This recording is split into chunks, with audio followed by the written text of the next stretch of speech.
Good morning. In the last few lectures, I have told you that to describe the behavior of microscopic particles, it is necessary to think of them as waves. And the evolution, the dynamics, the rules governing this wave is what is known as quantum mechanics. And we were discussing the rules of quantum mechanics. So, what I told you in the last class was, the first thing that I told you in the last class was that we have to represent the different states of a system or a particle. So, states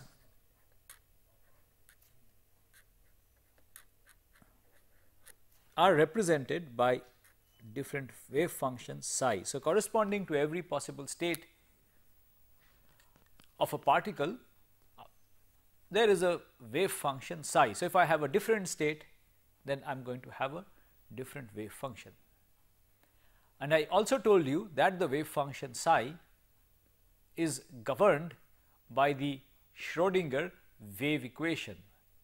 The wave equation governing the evolution of this wave function is the Schrodinger wave equation. So, let me again write down the Schrodinger wave equation just to remind you. I h cross del by del t psi is equal to minus h cross square by 2 m del x square del square x by del x square psi plus v psi.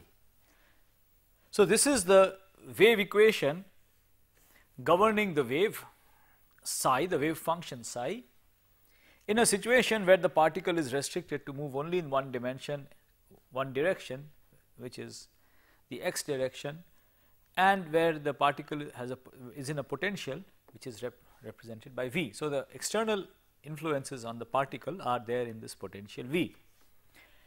And in the last lecture, we had considered the situation where the potential v is 0, that is, we have a free particle on which there is no external influence. And for this particular situation, we had used the method of separation of variables to find a solution to this, find a solution for the wave function. And I also told you that any linear superposition of these solutions, of different such solutions, is also a solution of the Schrodinger equation. Then I told you that corresponding to every dynamical observable,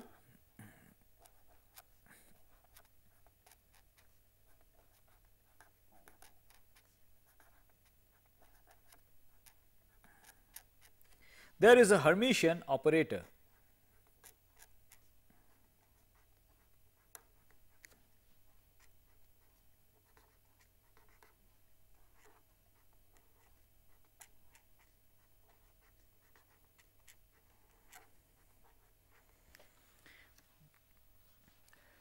So, for every different possible state of the particle, you have a different wave function psi. Now, given a particle, there are various possible dynamical quantities that you can observe. For example, the position is one of them, the momentum is another, the energy is a third possibility. So, these are all dynamical observables, and in quantum mechanics, where the state of the system is represented by a wave function, every dynamical observable is represented by a Hermitian operator. And I also told you what is a Hermitian operator. Rather, I did not tell you what is a Hermitian operator, but the key property of a Hermitian operator, which is the property which is important for our purposes, is the property that the eigenvalues of a Hermitian operator are real. So,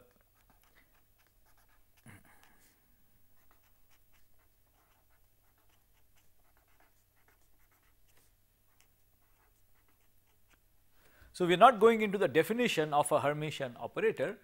As far as we are concerned, Hermitian operators are operators which have the property that the eigenvalues of such operators are real. The definition is a little more complicated, and for this the purposes of this lecture we will not go into that.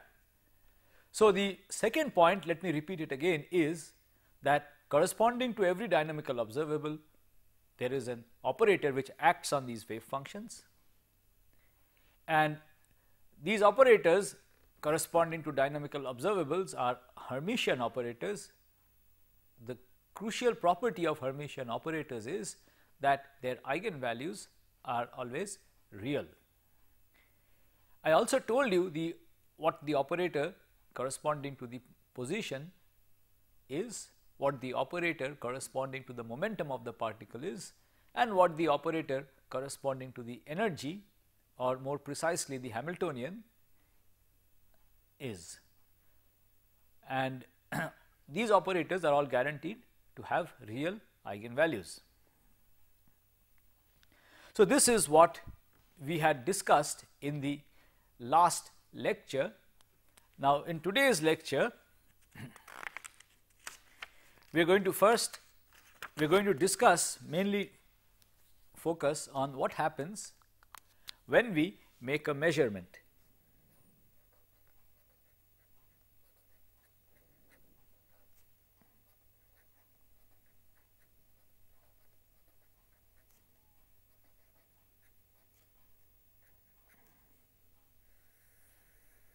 So, the issue that we are going to discuss is what happens when we make measurements. Before going into this, there is a point which I should make clear, and it has to do with what I mean, what do we mean by a dynamical observable. I have not written dynamical here, what do we mean by a dynamical observable. So, for a particle we have various quantities like its mass, its charge, etc., all of which are attributes of the particle, they do not change. So, for an electron it has a fixed mass. By mass we always refer to the rest mass of the electron. It has a charge, all of which can be measured when the electron is at rest, and these do not change. For an electron these are fixed numbers. So, when I talk about observables, I do not refer to such quantities as the mass or the charge. I refer to dynamical quantities which change as the particle moves around, and the position, the momentum and the energy are examples.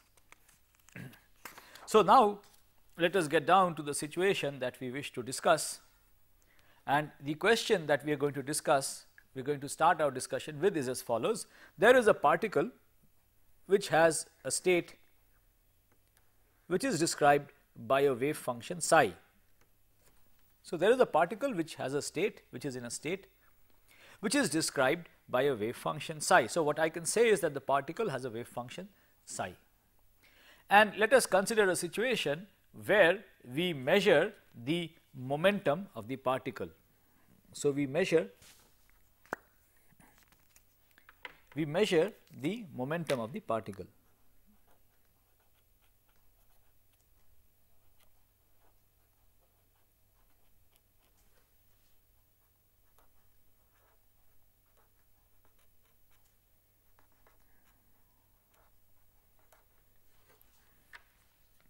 And the question is, what is going to happen when we measure the momentum of the particle?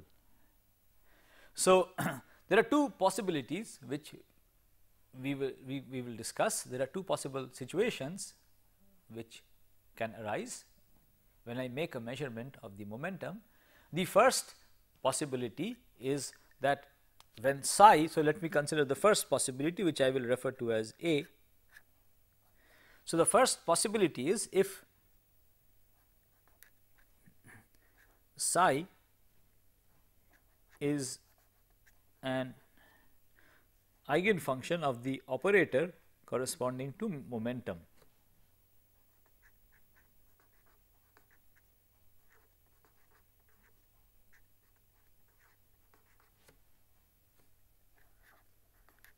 So, the operator corresponding to momentum is P, and if the situation is such that the wave function of the particle is an eigenfunction of the momentum operator, So, if this wave function is an eigenfunction of the momentum operator, let me P psi is equal to P1 psi. If this wave function is an eigenfunction of the operator P, then the operator P acting on psi will give me a number which I have denoted by P1 into psi. That is the property, that is what we mean by the statement if psi is an eigenfunction of the momentum operator. So, if the wave function of the particle is an eigenfunction of the operator corresponding to the quantity that we are measuring, which in this case is the momentum, then the measurement will give a value P1, where P1 is the eigenvalue. So, the measurement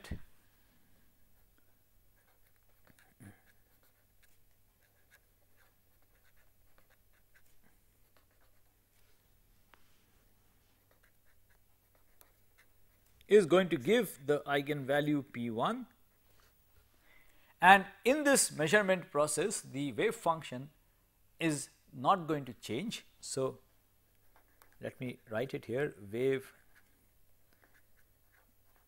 function is unchanged.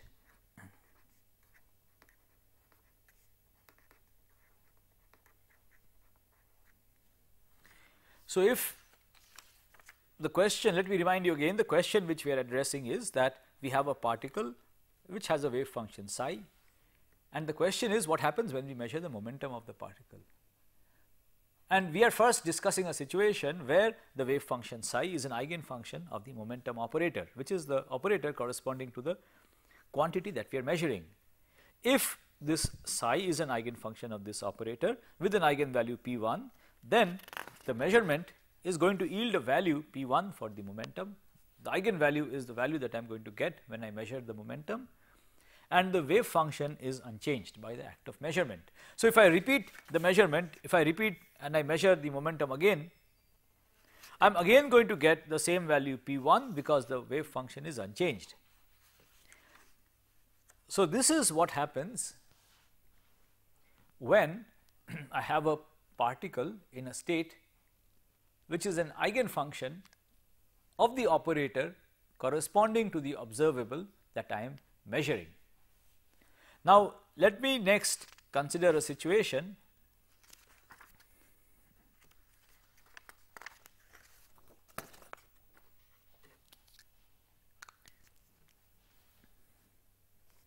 so the situation is still the same. So, I have a particle with the wave function psi, and I measure the momentum.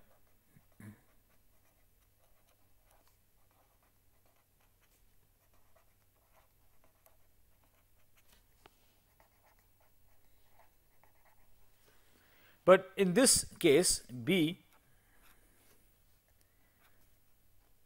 psi, the wave function psi is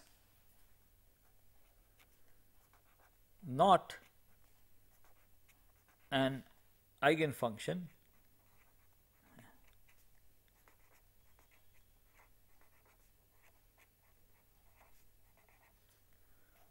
of P. Before proceeding with this, let me just backtrack to the situation A which I was discussing, where the wave function is an eigenfunction of the operator P. So, let me consider an example of this, that is something which I forgot to do. So, let me consider an example. The example which I am going to consider is psi x t is equal to e to the power minus I by h cross E1 t minus P1 x. So, this is the wave function that we are considering, and the momentum operator, the operator corresponding to the observable momentum, I had told you is minus I h cross del by del x.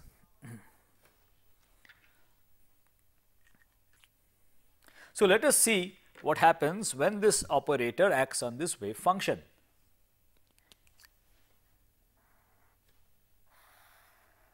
So, when the momentum operator acts on the wave function psi given over here,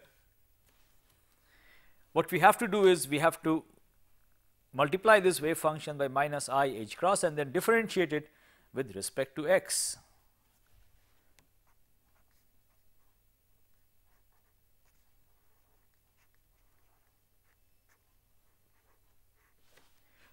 Now, when we differentiate this wave function with respect to x, we get the same function multiplied by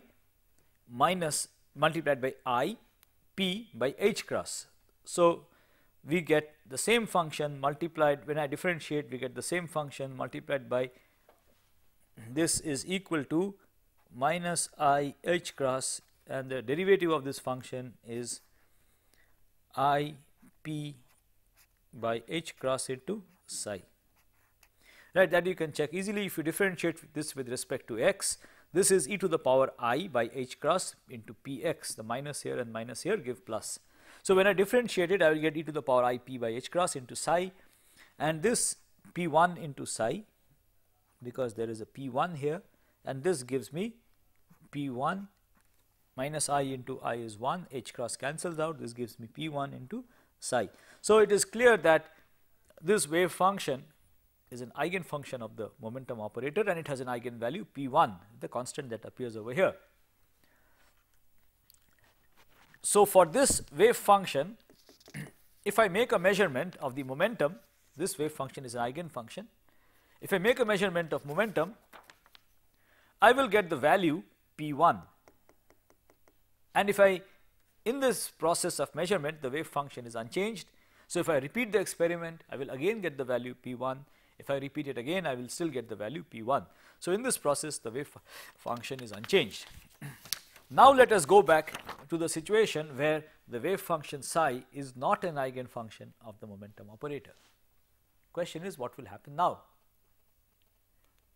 So, let me now give you an example of this, and the example that I will consider is as follows.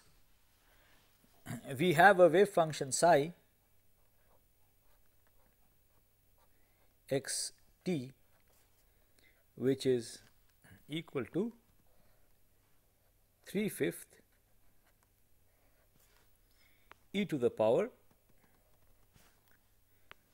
minus I by h cross E 1 t minus P 1 x plus 4/5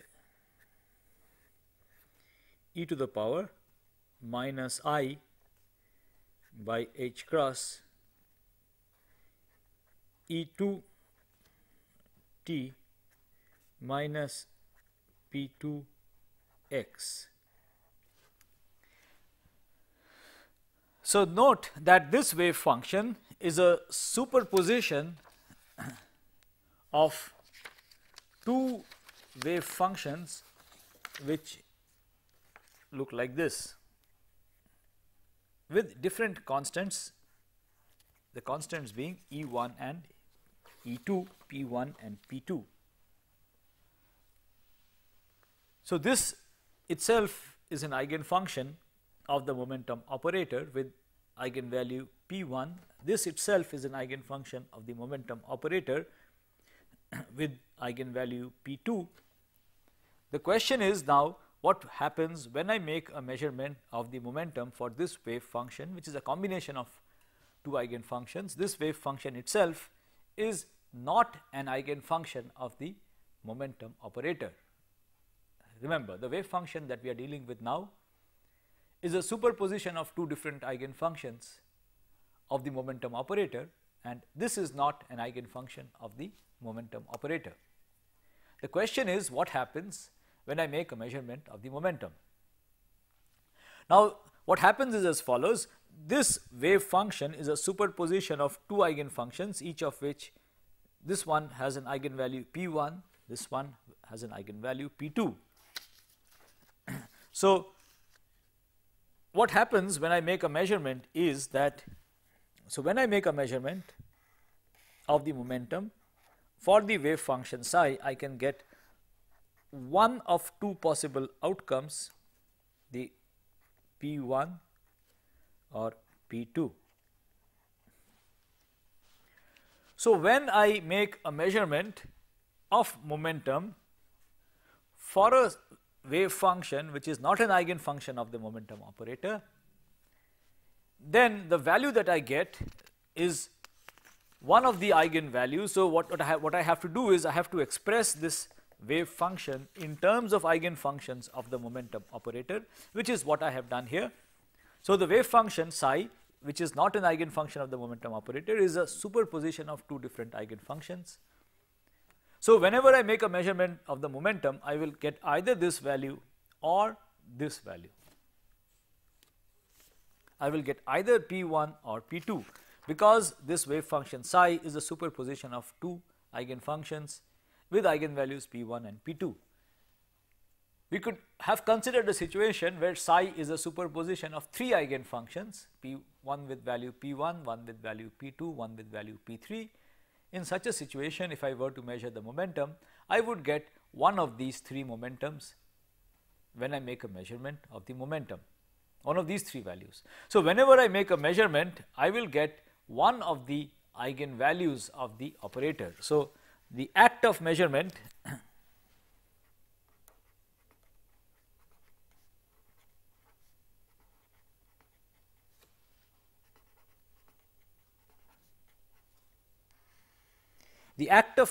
is going to give me an eigenvalue of the momentum operator,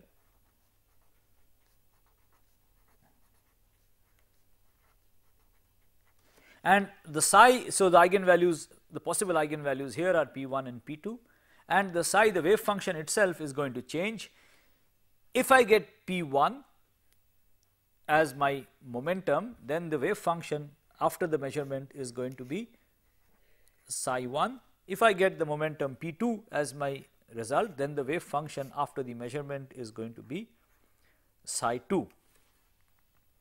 The probability that I get P1 is the square of this coefficient over here. So, in this case, the probability of getting P1 is 3 by 5 square, which is 9 by 25. So, the probability of getting the value P1 is 9 by 25. The probability of getting the value P2 is the square of this coefficient, which is 16 by 25.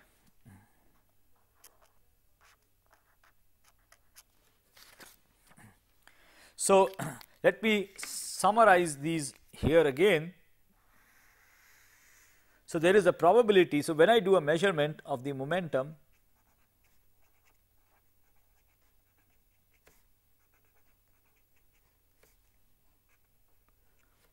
there is a probability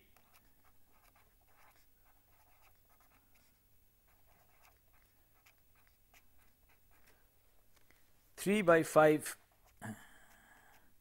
square, which is 9 by 25, that I get the value P1, and if I get this value P1, then the wave function becomes psi 1 after the measurement.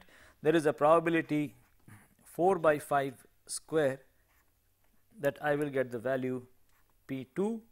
If I get the value P2, then the wave function gets changed and it becomes psi 2. So, depending on whether I get P1 or P2, after the measurement the wave function will become psi 1 or psi 2, where psi 1 is this function and psi 2 is this function. So, let me recapitulate the point I am trying to make. The point I am trying to make is that if I have a particle in a wave function which is not an eigenfunction of the operator corresponding to the dynamical observable I am measuring, then the measurement will give me one of the eigenvalues of that operator.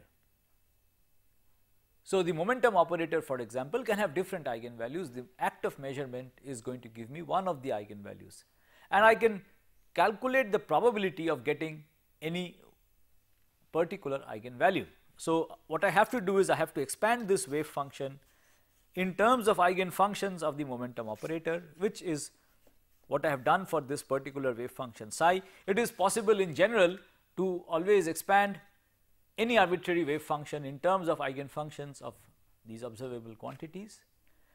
And now when I make a measurement, I will get one of the possible eigenvalues as my result. The probability of getting that particular eigenvalue is the coefficient in the expansion. In this case, the probability of getting P1 is the square of this, the probability of getting P2 is the square of this. Note that I have chosen these coefficients so that the sum of these two probabilities is 1. In case the sum is not 1, I have to multiply the wave function with an overall number, which ensures to finally ensure that the sum of all the probabilities is equal to 1. That is called normalizing the wave function. So, the act of measurement returns a value which is an eigenvalue of the operator corresponding to the observable that I am measuring, and the act of measurement also changes the wave function.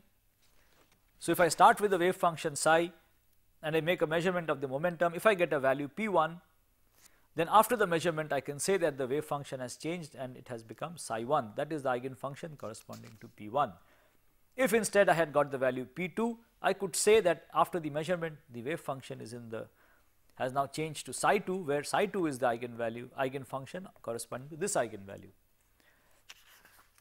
So, the point here, very important point, is the act of measurement changes the wave function.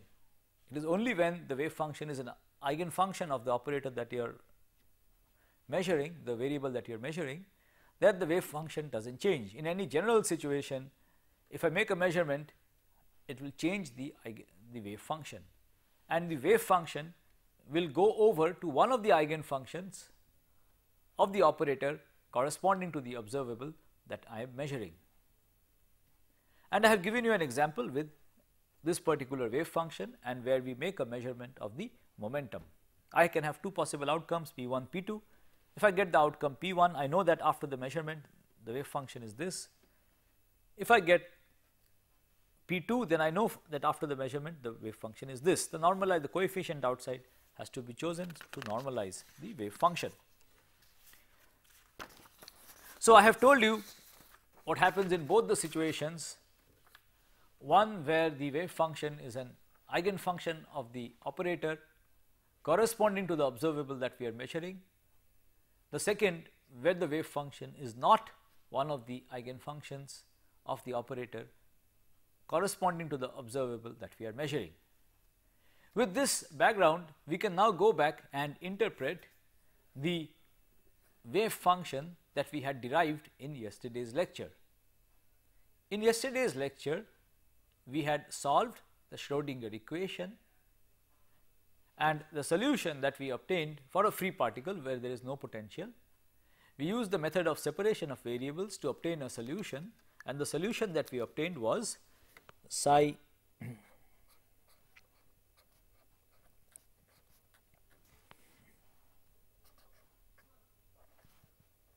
a, some normalization constant e to the power minus I by h cross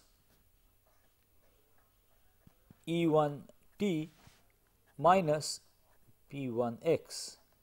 This is the solution that we had obtained in the last class. This was a solution of the Schrodinger equation, and in this solution A tilde was an overall constant outside. In addition to this, there was this constant P1 and this constant E1, both of which were related as E1 is equal to P1 square by 2m, and I could arbitrarily choose either E1 or P1. E1 had to be positive, P1 could be negative. So, if I fixed E1, then P1 was fixed. If I fixed P1, then E1 was fixed. One of them can be chosen arbitrarily, and we had not gone into the physical significance of these constants.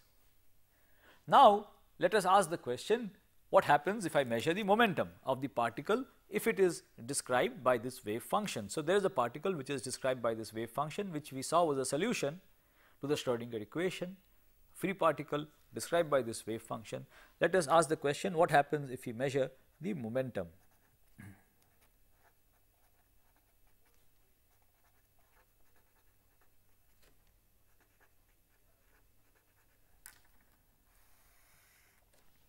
Now, the operator corresponding to momentum is minus I h cross del by del x. So, when this operator acts on psi, it gives me. So, what happens if when you differentiate this exponential with x, you pick up minus I by h cross into p1 I into h cross by I into p1 by h cross. I into minus I gives you 1, the 1 by h cross into h cross gives you 1. So, what you have is this is equal to p1 psi. So, what you can say is that if a particle is described by this wave function and if you make a measurement of momentum, since this wave function is an eigenfunction of the momentum operator, it will give you the value p1, it has an eigenvalue p1. So, whenever you measure momentum, you will find that you will get a value p1. So, the measurement of momentum will always give you a value p1, and this measurement is not going to disturb the wave function. Similarly, if you measure energy,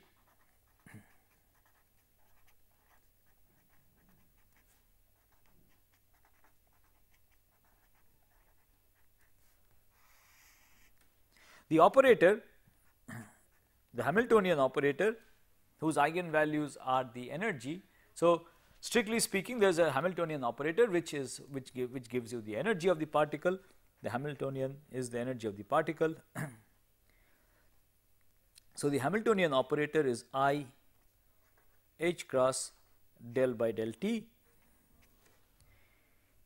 and this wave function is an eigenfunction of the Hamiltonian operator, the operator corresponding to energy h psi. So, when you take the time derivative of this, you will get minus I by h cross E1 minus I into I will give you 1, the 1 by h cross into h cross will give you 1. So, what you get is that this is equal to E1 into psi. So, if you make a measurement of the energy of the particle, you will always get a value, you will get a value E1, and this is not going to disturb the wave function. So, if you repeat the experiment again and measure the energy, you will get again the same wave function multiplied by E1. So, whenever you make a measurement of the energy, it has a well defined value E1. If you make a measurement of the momentum, it has a well defined value P1. So, this wave function corresponds to a particle with energy E1 and momentum P1. Now, the energy and momentum are related like this, which is what you expect. Now, what happens when you measure the particle's position?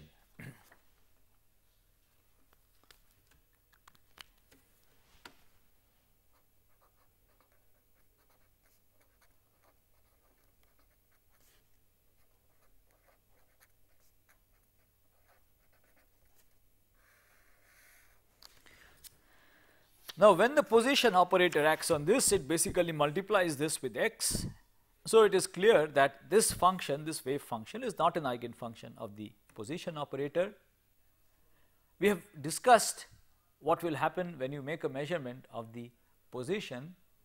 The way you interpret, what you can say about what you can predict for a measurement of the position is that the probability density of finding the particle at some position is what you can predict. So, rho x t is going to give the probability density of finding the particle at some point, and this is equal to the mod of psi x t square, or you can write it as psi star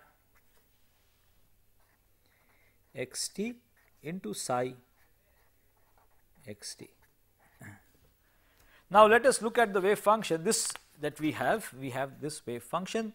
So, when I take its complex conjugate, it will not have this minus sign, and if I multiply this function with its complex conjugate, this into its complex conjugate is going to give us 1. So, what I am going to get is that the probability density of finding the particle somewhere, the probability density is a constant, and the constant is the modulus of A square. So, it is equally probable that we find the particle anywhere. The probability density of finding the particle at any position is the same. It does not depend on x, and it is the same everywhere. So, this wave function has a precise, refers to a particle which has got a precise momentum p1, it has a precise energy E1, but it has, you cannot make any prediction as to the particle's position. It is equally probable that the particle is there anywhere in the whole of space. So, this wave function has no position information, it has no information at all about the particle's position.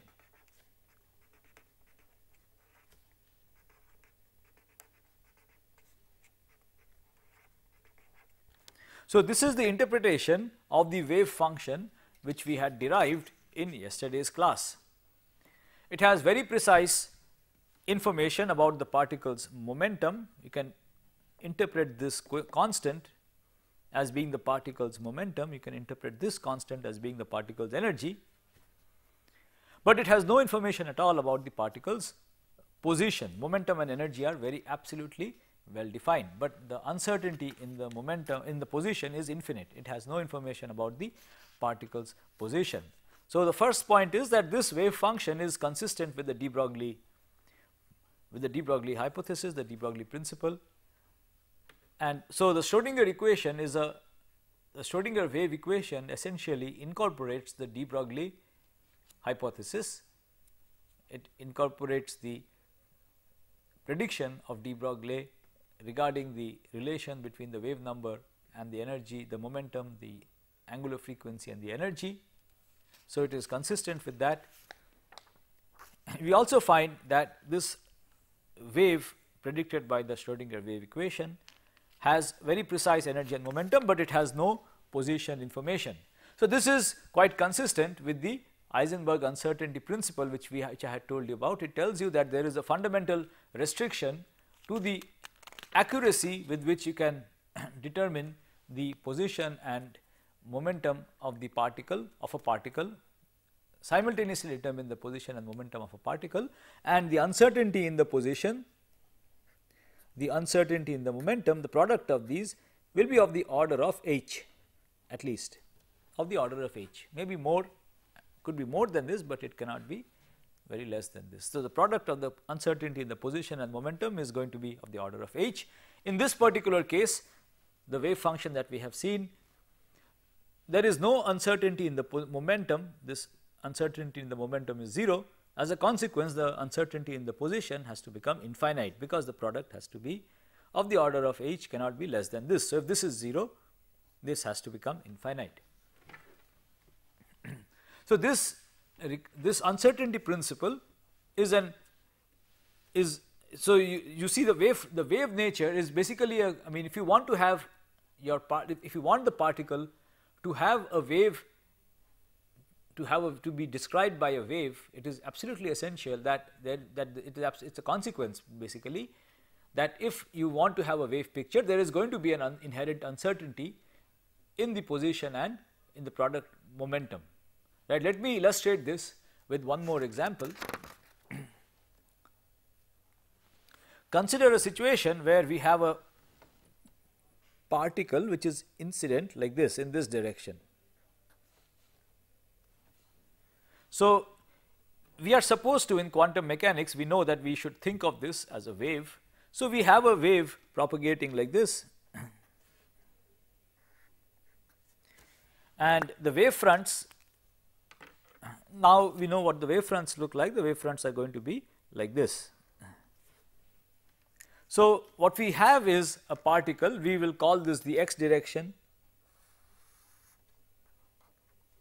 What we have here is a particle incident along the x axis, and we are considering all three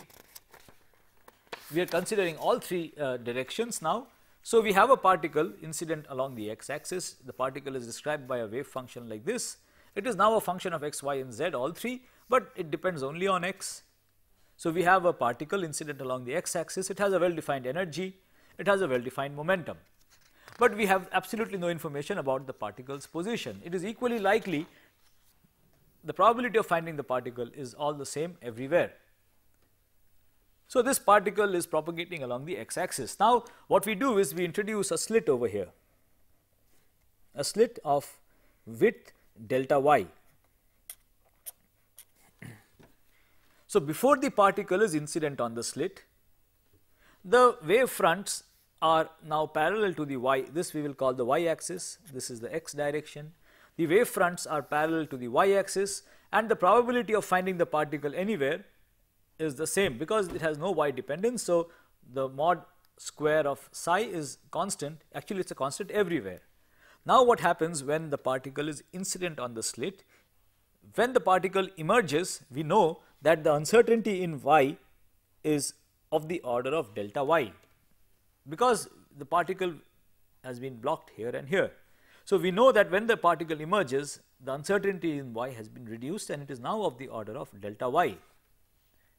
So, initially there is no uncertainty in the momentum, we know that p x has a value, the x component of the momentum has a value, which is what we have here, the eigen value here is the value. The y and z component have value 0. So, there is no uncertainty in the momentum, but there is an uncertainty in the position, it could be anywhere. Now, when this emerges from the slit, when it is sent through a slit, there is now a reduced uncertainty in the y direction, in the y position, and the uncertainty in the y position is delta y. But as a consequence of sending this through a slit, we know that when you send a wave through a slit, there is going to be diffraction, and the wave that emerges is going to be spread out over a range of values. And we know that it is going to be spread out over a value delta theta, where delta theta is of the order of lambda by the width, slit width, which is delta y. This is something we have learnt in diffraction. So, the wave which was initially propagating along the x axis, when it comes out, is going to have a spread in direction. The spread in direction delta theta is of the order of lambda by the slit width delta y. Now, if I multiply this by the wave number of this wave k, so k into delta theta is the spread in the wave number in the y direction, this is delta ky, and this is equal to lambda k by delta y. Let me also multiply this whole equation. So, this with h cross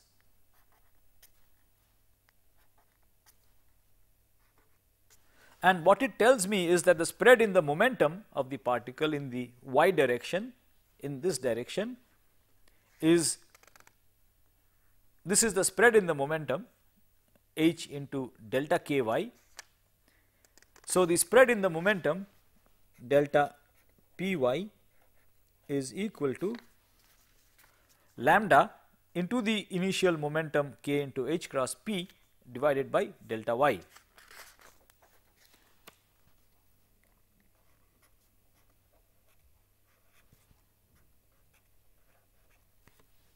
Now, the momentum of the particle and the wavelength, the de Broglie wavelength, we know are related as follows. The de Broglie wavelength is h by p. So, what this tells us is that the uncertainty in the position and the uncertainty in the y component of the momentum is equal to h, is of the order of h. Right. So, what have we seen here? We see that if this particle, if you represent a particle as a wave, initially this wave has no uncertainty in the momentum is precisely known, but there is absolute total uncertainty about the position because we have no position information. Now, what we have done is we have sent the wave through a slit. What the slit does is it localizes the particle. The moment you localize the particle, you introduce an uncertainty in the wave vector through because of diffraction, and this uncertainty in the wave vector gets converted to an uncertainty in the y component of the momentum. So, you have reduced the uncertainty in the y component of the y position of the particle, but at the expense of introducing an uncertainty in the y component of the momentum, and the product of these two has to be of the order of h. That is what we see. So, this is a consequence of diffraction. So, what we find is that this uncertainty, the fact that the product of the uncertainties cannot be below a certain number, is a direct consequence of the fact that you have a wave, you are representing the particle by a wave. And if you want the wave picture to be consistent, this kind of an uncertainty relation has to be valid, right. So, we see that the uncertainty relation and the wave nature are both have to be, if you have the wave picture, then there should be an uncertainty relation. You cannot determine the position and momentum of the particle both to arbitrary level of accuracy simultaneously, right. So, let us now go back to the point which we were discussing, the point being what happens when we make a measurement. So, if I let me now consider a general situation. If I have a particle in a state where it has a wave function psi, and I have an observable O which is represented by an operator O. So, I am making a measurement on this wave function. I am measuring a quantity corresponding to which there is an observable, there is an operator O. Then if I make this measurement, the outcome of this measurement is going to be one of the eigenvalues of this operator, and if I can represent this psi as a superposition of different eigenfunctions of this operator, which I can always do, it is a theorem that I can always represent any arbitrary wave function in terms of eigenfunctions of this physical observable. Then if I can represent it as say C1 psi 1 plus C2 psi 2, psi 1 and psi 2 are eigenfunctions of this operator. Psi 1 has an eigenvalue O1. So, psi 1 is an eigenfunction of this operator with eigenvalue O1, psi 2 is an eigenfunction of this operator with eigenvalue O2. So, we are considering a situation where there is a particle in a state psi which can be represented in terms of these two eigenfunctions of the operator O. In general, there may be 3, 4, 5, you may require many more eigenfunctions of this operator to represent this wave function, but you can always represent it as a superposition of eigenfunctions of this operator. It is a general situation. So, if in this particular case I can represent psi as a superposition of two eigenfunctions, one with eigenvalue O1, another with eigenvalue O2. When I make a measurement of this observable, I will get either O1, and the probability of getting O1 is C1 mod square by C1 mod square plus C2 mod square, and the probability of getting O2 is similarly C2 mod square divided by C1 mod square plus C2 mod square. Okay, that is the general situation. Let me now consider a different question again to do with measurement, and the question is as follows, the situation is as follows. Suppose I have a particle in a state psi and I have many replicas of this particle. So, I have many replicas of this particle, I will draw a few of them.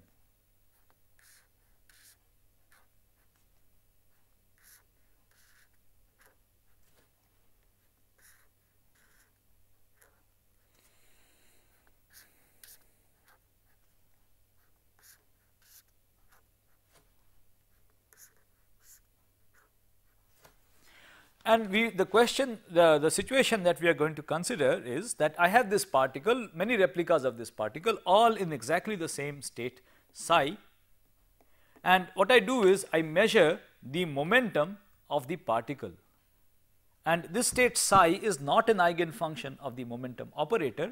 So, when I make a measurement of the momentum, let us say that I get a value P1 here. If I make a measurement of the momentum, I could get a different value P2.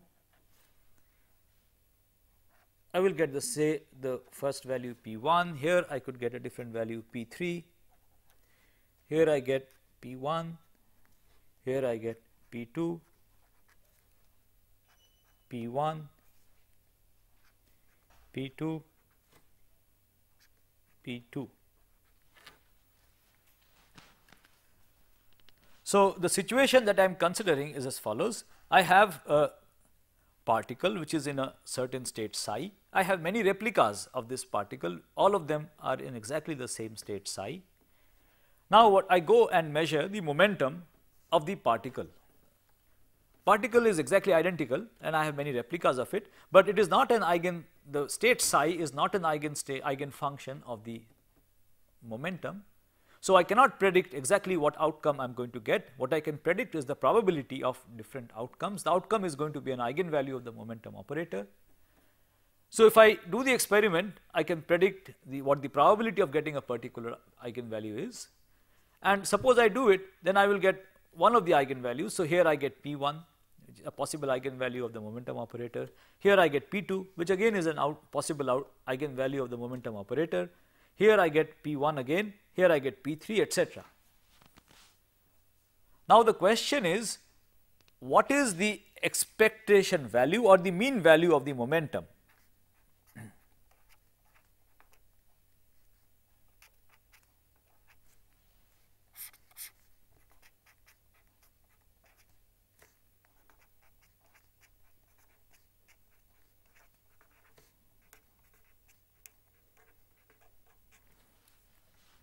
Or the mean value.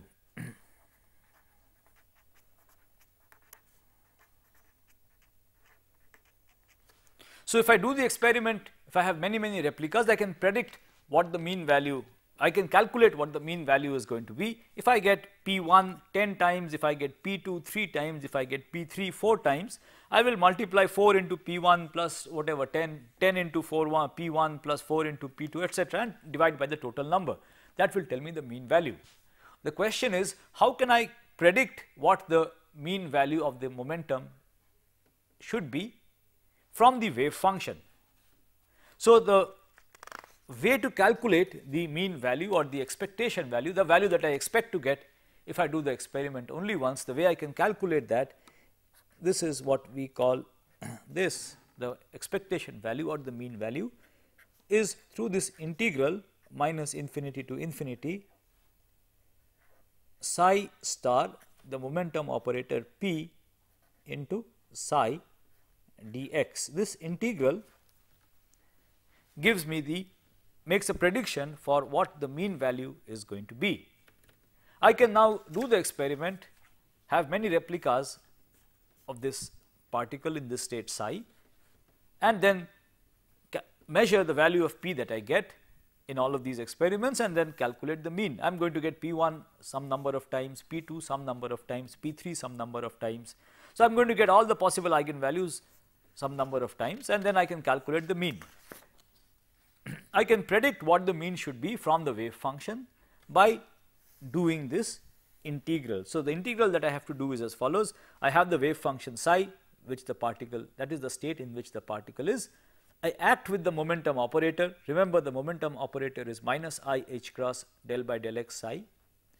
I multiplied by psi star. So, this is a function of x. I have to integrate this from minus infinity to infinity. This integral is going to give me the mean position or the expected position of the particle.